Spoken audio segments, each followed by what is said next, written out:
Terdapat beberapa perkara bagi mengelak berlakunya dilema dalam kerja sosial klinikal, antaranya memenuhi keperluan klien, mengorganisasi klien dan rakan sekerja dalam pengurusan penjagaan, masalah kesihatan mental yang belum dikenal pasti dan melaksanakan perkhidmatan berkualiti tinggi.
Pertimbangan beretika yang pertama adalah pendedahan maklumat diri, di mana pekerja sosial perlu meletakkan limit dan bersikap profesional ketika berkongsi maklumat peribadi dengan klien.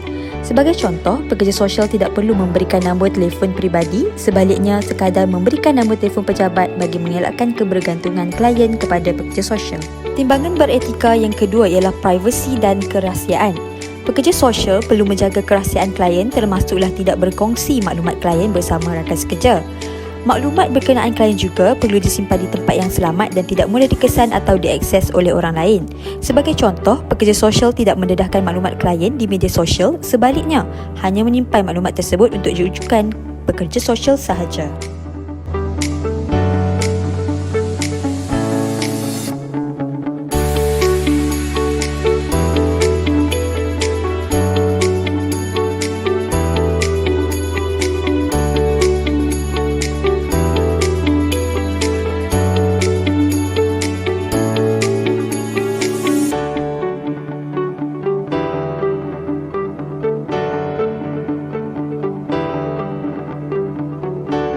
Sebagai contoh, situasi yang boleh diambil adalah seorang kanak-kanak yang sering menunjukkan sikap antisosial seperti agresif dan suka membuli, yakni memukul rakan ketika berada di sekolah. Bagi mengenal pasti permasalahan tersebut dengan lebih mendalam, pekerja sosial boleh menggunakan teori pembelajaran sosial menggunakan 3 aspek, iaitu kognitif, pemikiran, environment, persekitaran dan juga behavior bagi mengenal pasti permasalahan tersebut. Dari aspek pemikiran, pekerja sosial boleh meneroka pemikiran dan persepsi kanak-kanak tersebut terhadap tingkah laku antisosial yang dilakukan. Aspek environment atau persekitaran pula, pekerja sosial boleh menyelidik persekitaran sosial kanak-kanak seperti keluarga, rakan sebaya atau individu di sekelilingnya. Manakala bagi aspek behavior, iaitu tingkah laku pula, pekerja sosial boleh melihat tingkah laku antisosial yang dipamerkan oleh kanak-kanak. Dalam situasi ini, pekerja sosial boleh menggunakan prinsip teori pembelajaran dengan memodelkan tingkah laku prososial bagi membantu mengubah pemikiran kanak-kanak sekaligus mengurangkan tingkah laku antisosial.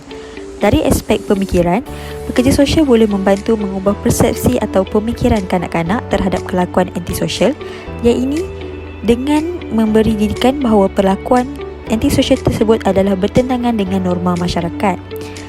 Dari aspek persekitaran pula, pekerja sosial boleh membantu kanak-kanak untuk keluar dari persekitaran yang mendorong kanak-kanak berkelakuan antisosial, iaitu dengan meletakkan kanak-kanak ataupun klien di institusi pemulihan. Manakala dari aspek tingkah laku pula, pekerja sosial boleh menunjukkan tingkah laku yang baik kepada kanak-kanak bagi mengelakkan mereka daripada terus melakukan tingkah laku antisosial tersebut.